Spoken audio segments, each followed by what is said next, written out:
சென்னை துறைமுகத்தில் ஒரு வேறு லெவலான வேலைவாய்ப்பு வந்திருக்குங்க. இந்த வேலைவாய்ப்பு பார்த்திங்கன்னா ஆஃபீஸர் லெவல் வேலைவாய்ப்பு. இதில் ஸ்டார்டிங் சேலரி 50,000 1,60,000 வரைக்கும் கொடுக்குறாங்க. இது வந்து பார்த்திங்கன்னா போர்ட் ஆஃப் சென்னையிலேருந்து வந்திருக்க ரெக்ரூட்மெண்ட் தாங்க. இதில் வந்து பார்த்திங்கன்னா என்னென்ன போஸ்டிங் கொடுத்துருக்காங்கன்னா welfare officer, law officer, accounts officer, deputy traffic manager, executive engineer, assistant executive engineer, assistant manager library, assistant manager, fire officer and assistant safety officer, technical assistant. இந்த officer level போஸ்ட்டுக்கு தாங்க சென்னை போர்ட்லேருந்து பார்த்திங்கன்னா வேலை வாய்ப்பு வந்திருக்கு. இதுக்கான சேலரிலாம் வந்து பார்த்திங்கன்னா 50,000 1,60,000 வரைக்கும் கொடுக்குறாங்க. வாங்க இந்த போஸ்டிங்கில் யார் யார் எலிஜிபிள், என்னென்ன குவாலிஃபிகேஷன் கேட்டிருக்காங்க, ஏஜ் லிமிட்லாம் என்னன்றது ஃபுல் டீட்டெயில் இந்த வீடியோவில் பார்ப்போம். அதுக்கு முன்னாடி வேகன்சி வெப் சப்ஸ்கிரைப் பண்ணாதவங்க சப்ஸ்கிரைப் பண்ணிக்கோங்க. சென்னை போர்ட்லேருந்து வந்திருக்க இந்த போஸ்டிங்லாம் வந்து அப்ளை பண்ணுறதுக்கான க்ளோசிங் டேட் பார்த்திங்கன்னா March 19 வரைக்கும் கொடுத்துருக்காங்க. இதுக்குள்ளே வந்து பார்த்திங்கன்னா நீங்கள் அப்ளை பண்ணிக்கலாம் காய்ஸ். அண்ட் இதுக்கான குவாலிஃபிகேஷன் பார்த்திங்கன்னா இந்த போஸ்டிங்லாம் வெல்ஃபேர் ஆஃபீஸருக்கு என்ன குவாலிஃபிகேஷன் கேட்டிருக்காங்க பார்த்தீங்கன்னா எனி டிகிரி இல்லை டிப்ளமோவில் சோஷியல் சயின்ஸ் முடித்தவங்க வந்து பார்த்திங்கன்னா அப்ளை பண்ணிக்கலாம். அண்ட் லோக்கல் லாங்குவேஜ் நாலேஜ் இருக்கணும்னு மென்ஷன் பண்ணியிருக்காங்க. அண்ட் இந்த போஸ்டிங்கான எக்ஸ்பீரியன்ஸ் பார்த்திங்கன்னா 2 years எக்ஸ்பீரியன்ஸ் கேட்டிருக்காங்க. எதுலன்னு பார்த்தீங்கன்னா labour welfare officer or industrial relation officer or commercial govt அண்டர்டேக்கிங்கில் வந்து பார்த்திங்கன்னா 2 years எக்ஸ்பீரியன்ஸ் இருக்கணும்னு மென்ஷன் பண்ணியிருக்காங்க. பட் நாட் மேண்டிட்டரின்னு மென்ஷன் பண்ணியிருக்காங்க. அடுத்ததாக பார்த்தீங்கன்னா லா ஆஃபீஸர், இதுக்கு வந்து பார்த்தீங்கன்னா டிகிரியில் லா டிகிரி முடித்தவங்க வந்து பார்த்திங்கன்னா அப்ளை பண்ணிக்கலாம். இதுக்கு 2 years எக்ஸ்பீரியன்ஸ் கேட்டிருக்காங்க. எதுலன்னு பார்த்தீங்கன்னா லா டிபார்ட்மெண்ட்டில். நெக்ஸ்ட்டு வந்து பார்த்திங்கன்னா அக்கௌண்ட்ஸ் ஆஃபீஸர், இதுக்கு வந்து பார்த்திங்கன்னா 5 years எக்ஸ்பீரியன்ஸ் கேட்டிருக்காங்க. எதுலன்னு பார்த்தீங்கன்னா ஃபினான்ஸ் அக்கௌண்டிங் ஃபீல்டில் அண்டு கிராஜுவேட்டு அதாவது சார்ட்டர்ட் அக்கௌண்ட் முடித்தவங்க வந்து பார்த்திங்கன்னா இதுக்கு அப்ளை பண்ணிக்கலாம். நெக்ஸ்ட் போஸ்டிங் வந்து பார்த்தீங்கன்னா டெப்யூட்டி டிராஃபிக் மேனேஜர், இதுக்கு வந்து பார்த்திங்கன்னா எனி டிகிரி முடித்தவங்க வந்து அப்ளை பண்ணிக்கலாங்க. இதில் 9 years எக்ஸ்பீரியன்ஸ் கேட்டிருக்காங்க. அடுத்த போஸ்டிங்கான எக்ஸிக்யூட்டிவ் இன்ஜினியர், இது வந்து பார்த்தீங்கன்னா மெக்கானிக்கலில். இதில் வந்து பார்த்திங்கன்னா மெக்கானிக்கல் இன்ஜினியரிங் முடிச்சவங்க அப்ளை பண்ணிக்கலாம். இதில் வந்து பார்த்திங்கன்னா 5 years எக்ஸ்பீரியன்ஸ் இருக்கணும். இதில் பார்த்தீங்கன்னா இண்டஸ்ட்ரியல் கமர்ஷியலில் வந்து. Next posting assistant executive engineer, இந்த போஸ்ட்டுக்கு வந்து பார்த்திங்கன்னா எலக்ட்ரானிக் கம்யூனிகேஷன் இன்ஜினியரிங் முடித்தவங்க வந்து பார்த்திங்கன்னா அப்ளை பண்ணிக்கலாம். இதுக்கு 2 years எக்ஸ்பீரியன்ஸ் கேட்டிருக்காங்க. அடுத்து அசிஸ்டன்ட் மேனேஜர் லைப்ரரி, இதுக்கு வந்து பார்த்திங்கன்னா ஆர்ட்ஸ் அண்ட் சயின்ஸில் எனி டிகிரி முடித்தவங்க அப்ளை பண்ணிக்கலாம். இல்லை டிப்ளமோவில் லைப்ரரி சயின்ஸ் முடித்தவங்களும் அப்ளை பண்ணிக்கலாங்க.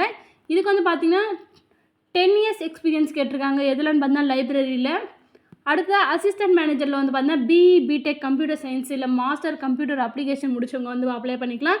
3 years எக்ஸ்பீரியன்ஸ் கேட்டிருக்காங்க. அடுத்தது ஃபயர் ஆஃபீஸருக்கு வந்து பார்த்தீங்கன்னா 10th standard மஸ்ட் முடிச்சிருக்கணும். இல்லை பிஎஸ்சி டிகிரி கெமிஸ்ட்ரியில் முடிச்சிருக்கலாம். பிஎஸ்சி டிகிரி இல்லை பிஇ ஃபயர் இன்ஜினியரிங் இந்த மாதிரி டிகிரி முடித்தவங்க வந்து பார்த்திங்கன்னா அப்ளை பண்ணிக்கலாம்.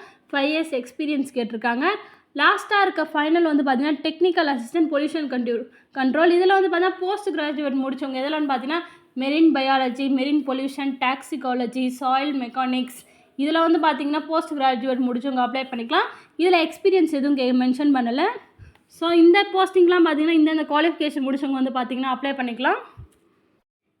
இந்த சென்னை போர்ட்லேருந்து வெளியே வந்திருக்க இந்த ஆஃபீஸர் லெவல் போஸ்ட்டுக்கு ஏஜ் லிமிட் பார்த்திங்கன்னா வெல்ஃபேர் ஆஃபீஸருக்கு 30 years இருக்கவங்க அப்ளை பண்ணிக்கலாம். லா ஆஃபீஸருக்கு வந்து பார்த்திங்கன்னா அதே தான் 30 years இருக்கவங்க வந்து அப்ளை பண்ணிக்கலாம். அக்கௌண்ட்ஸ் ஆஃபீஸருக்கு வந்து பார்த்திங்கன்னா 35 years இருக்கவங்க அப்ளை பண்ணிக்கலாம். டெப்யூட்டி டிராஃபிக் மேனேஜர் பார்த்திங்கன்னா 40 years இருக்கவங்க அப்ளை பண்ணிக்கலாம். எக்ஸிக்யூட்டிவ் இன்ஜினியர் மெக்கானிக்கல் வந்து பார்த்திங்கன்னா 35 years இருக்கவங்க அப்ளை பண்ணிக்கலாம். Assistant executive engineer electronics and communication பார்த்தீங்கன்னா 30 years இருக்கவங்க அப்ளை பண்ணிக்கலாம். அசிஸ்டன்ட் மேனேஜர் லைப்ரரி 35 years இருக்கவங்க அப்ளை பண்ணிக்கலாம். அசிஸ்டன்ட் மேனேஜரும் சேம் 35 years தான். Fire officer assistant safety officer வந்து 45 years இருக்கவங்க அப்ளை பண்ணிக்கலாம். ஃபைனலாக வந்து பார்த்தீங்கன்னா டெக்னிக்கல் அசிஸ்டன்ட் பொல்யூஷன் கண்ட்ரோலில் 35 years இருக்கவங்க வந்து அப்ளை பண்ணிக்கலாங்க. ஏஜ் ரிலாக்ஸேஷனும் கொடுத்துருக்காங்க. ஷெட்யூல்டு கேஸ்ட் அதாவது எஸ்சி எஸ்டிக்கு பார்த்தீங்கன்னா 5 years ஏஜ் ரிலாக்ஸேஷன் கொடுத்துருக்காங்க. ஓபிசிக்கு பார்த்தீங்கன்னா 3 years கொடுத்துருக்காங்க. டிசேபிலிட்டி பர்சனுக்கு வந்து பார்த்தீங்கன்னா 10 years கொடுத்துருக்காங்க. அதில் எஸ்சி எஸ்டிக்கு 15 yearsம் ஓபிசிக்கு பார்த்தீங்கன்னா 13 yearsம் கொடுத்துருக்காங்க. இந்த ஆஃபீஸர் லெவல் போஸ்டிங்கில் கேண்டிடேட்ஸ் எப்படி செலக்ட் பண்ணுறாங்க பார்த்தீங்கன்னா கம்ப்யூட்டர் பேஸ்ட் டெஸ்ட்டும் அந்த இன்டர்வியூ மூலிமா தாங்க. கம்ப்யூட்டர் பேஸ்ட் டெஸ்ட்டில் வந்து பார்த்தீங்கன்னா அப்ஜெக்டிவ் டைப்பில் என்னென்ன இருக்குன்னு பார்த்தீங்கன்னா கொஷின்ஸ் ரிலேட்டிங் ஸ்பெஷலைசேஷன், அந்தந்த ஸ்பெஷலைசேஷனுக்கு ஏற்ற மாதிரி கொஷின்ஸ் இருக்கும். அண்ட் டெக்ஸ்ட் ஆஃப் ரீசனிங்கில் உங்களுக்கு டெஸ்ட் இருக்கும். Quantitative aptitude, general awareness, English லாங்குவேஜ்னு மொத்தமாக 100 marks இருக்கும் உங்களுக்கு. அண்ட் இன்டர்வியூ வந்து பார்த்தீங்கன்னா உங்களுக்கு 15 marks இருக்கும். டியூரேஷன் வந்து உங்களுக்கு 120 minutes டியூரேஷன் இருக்கும். இந்த போஸ்டிங் அப்ளை பண்ணுறதுக்கான ஆன்லைன் ஃபீஸ் பேமெண்ட் பார்த்தீங்கன்னா அன்ரிசர்வ் கேட்டகரிக்கு 400 அண்ட் ஓபிசி எக்கனாமிக்கலி வீக்கர் பார்த்தீங்கன்னா 300, எஸ்சி எஸ்டி உமன் கேண்டிடேட்ஸ்க்கு 200 அண்ட் எக்ஸ் சர்வீஸ்மேன் பேக்வர்டுக்கு வந்து எந்த ஃபீஸும் இல்லைங்க. அடுத்த எக்ஸாமினேஷன் சென்டர்ஸ் பார்த்தீங்கன்னா நியர்பை இருக்க சிட்டிஸ் மென்ஷன் பண்ணியிருக்காங்க. நெக்ஸ்ட்டு ஆன்லைன் எக்ஸாம் பார்த்தீங்கன்னா உங்களுக்கு பிஃபோர் 15 டேஸ் முன்னாடியே வந்து உங்களுக்கு அனௌன்ஸ் பண்ணிவிடுவாங்க. அடுத்தது நீங்கள் அப்ளை பண்ணுறப்போ என்னென்ன ஐடென்டிஃபை வெரிஃபிகேஷன் ப்ராசஸ்லாம் இருக்குன்னு பார்த்தீங்கன்னா, நீங்கள் எக்ஸாம் அப்போ admit card, original photo ID, photo copy of photo ID, PAN card, Aadhaar card, passport, acceptable இதெல்லாம் ஏதாச்சும் ஒன்று வச்சுருந்தீங்கன்னா நீங்கள் அக்செப்ட் பண்ணுவாங்க.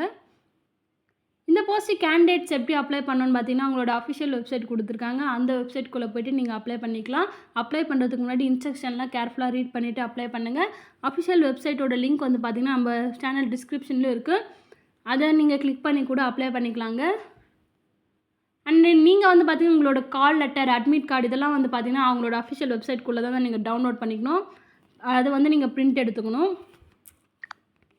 ஓகே கைஸ், நாம் இந்த வீடியோவில் சென்னை போர்ட்லேருந்து வெளியே வந்த ஆஃபீஸர் லெவல் போஸ்ட்டுக்கு எப்படி அப்ளை பண்ணுறது, யாரெல்லாம் எலிஜிபிள் என்னன்றதை நம்ம இந்த வீடியோவில் ஃபுல் டீட்டெயிலாக பார்த்தோம். இந்த மாதிரியான லேட்டஸ்ட்டான ஜாப் அப்டேட் வீடியோக்கு நம்மளோட வேகன்சி வெப் சேனலை மறக்காமல் லைக் அண்ட் சப்ஸ்கிரைப் பண்ணிக்கோங்க. உங்கள் ஃப்ரெண்ட்ஸ் அண்ட் ஃபேமிலி மெம்பர்ஸ்க்கும் வேலை தேடிட்டு இருக்கவங்களுக்கும் ஷேர் பண்ணுங்கள், அவங்களுக்கும் யூஸ்ஃபுல்லாக இருக்கும். இந்த வீடியோவில் ஏதாச்சும் டவுட் இருந்தால் கமெண்ட் செக்ஷனில் கமெண்ட் பண்ணுங்கள், நான் உங்களுக்கு ரிப்ளை பண்ணுறேன். நெக்ஸ்ட் வீடியோவில் பார்ப்போம். தேங்க்ஸ் ஃபார் வாட்சிங். பாய்.